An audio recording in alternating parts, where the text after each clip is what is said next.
বাংলাদেশের এক ছোট শহরে বাস করতেন একজন সাধারণ মুসলমান আব্দুল্লাহ। ছোটবেলা থেকেই তিনি শুনতেন পৃথিবীর সবচেয়ে পবিত্র ঘর কাবা সম্পর্কে। তার বাবা তাকে বলতেন, একদিন যদি আল্লাহ ডাক দেন তাহলে মানুষ চায় মসজিদ অল হারামে হজ করতে। বছরের পর বছর আব্দুল্লাহ সঞ্চয় করলেন। প্রতিদিন নামাজের পরে তিনি দোয়া করতেন, হে আল্লাহ, আমাকে আপনার ঘর দেখার তৌফিক দিন। অবশেষে সেই দিন এলো। তিনি বিমানে উঠলেন মক্কা যাওয়ার উদ্দেশ্যে। মক্কায় পৌঁছে প্রথমবার যখন তিনি কাবা শরীফ দেখলেন, তার চোখ ভিজে উঠল।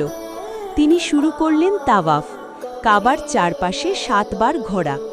তারপর তিনি গেলেন সাফা এবং মারুয়া পাহাড়ের মাঝে সাই করতে। তিনি মনে করলেন হযরত হাজার কিভাবে তার শিশু সন্তানের জন্য পানি খুঁজেছিলেন। পরের দিন হাজিরা গেলেন আরাফাতে। এই দিনকে বলা হয় হজের সবচেয়ে গুরুত্বপূর্ণ দিন। হাজার হাজার মানুষ দাঁড়িয়ে কাঁদছিলেন, দোয়া করছিলেন। সূর্যাস্তের পরে তারা গেলেন মুজদালিফায়। সেখানে তারা খোলা আকাশের নিচে রাত কাটালেন। পরদিন তারা গেলেন মিনাতে, শয়তানকে প্রতীকীভাবে পাথর নিক্ষেপ করতে। এর মাধ্যমে তারা প্রতিজ্ঞা করলেন জীবনে শয়তানের পথ অনুসরণ করবেন না।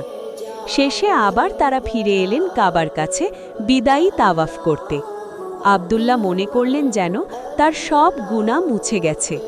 তিনি বুঝলেন হজ শুধু একটি যাত্রা নয়, এটি হৃদয়ের পরিবর্তন।